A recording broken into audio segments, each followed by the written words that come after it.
नमस्कार, आप देख रहे हैं राजीव टाइम्स। प्रेजेंट है आपको एक स्पेशल रिपोर्ट।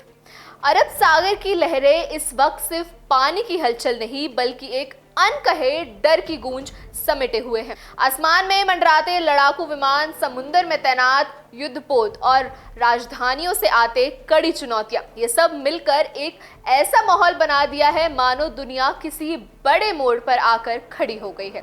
संयुक्त राज्य अमेरिका और ईरान के बीच बढ़ता तनाव बयानबाजी तक सीमित नहीं दिखता बल्कि जमीन और समुद्र पर उसकी परछाई साफ नजर आ रही है। वॉशिंगटन से सख्त लिहाजे में बोलते डोनाल्ड ट्रंप बार बार चेतावनी दे रहे हैं कि अगर समझौता नहीं हुआ तो परिणाम गंभीर होगा। दूसरी तरफ तेहरान में अली खमेनी ने साफ संकेत दिए हैं कि दबाव में झुकना उनके एजेंडों में नहीं है। परमाणु कार्यक्रम को लेकर खींचतान अपने चरम सीमा पर है। अमेरिका जीरो एनरिचमेंट चाहता है जबकि ईरान समिति संवर्त को अपनी संप्रभुता का हिस्सा बना देता है। समुद्र में किसी एयरक्राफ्ट करियर और विश्व संतक जहाजों की मौजूदगी से हालात और भी बेचैन हो रहे हैं।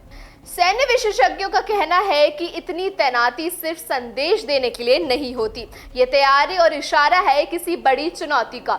उधर ईरान में अपनी मिसाइल सिस्टम और रेवोल्यूशनरी गार्डन्स को अलर्ट मोड पर रख दिया है। खाड़ी क्षेत्र में देशों में भी चिंता बढ़ गई है क्योंकि अगर टकराव हुआ तो उनका असर तेल आपूर्ति, वैश्विक बाजार और आम लोगों की जिंदगी पर भी बड़े पैमाने पर पड़ सकता है। परमाणु वार्ता भी पूरी तरह से टूटी नहीं है, पर्दे के पीछे बातचीत जारी है, लेकिन इतिहास गवाह है जब रेड लाइट शब्द राजनीति में बार बार दोहराया जाता है तो एक बार चूक की बड़ी विस्फोट का कारण बन सकता है। सबसे बड़ा सवाल ये है कि क्या तनाव सिर्फ दबाव की रणनीति है या सचमुच में युद्ध की आहट है।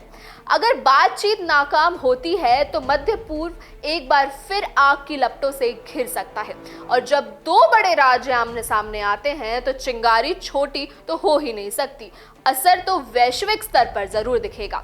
दुनिया फिलहाल सांस रोके हुए इंतजार कर रही है कि क्या कूटनीति आखिरी पल में रास्ता निकाल पाएगी या फिर इतिहास एक बार और खतरनाक अध्याय को लिखने जा रहा है। इस पर आप अपने विचार हमें कमेंट सेक्शंस में बताएं। देश, दुनिया, समाज से जुड़ी तमाम खबरों के लिए जुड़े रहिए राजीव टाइम्स के साथ।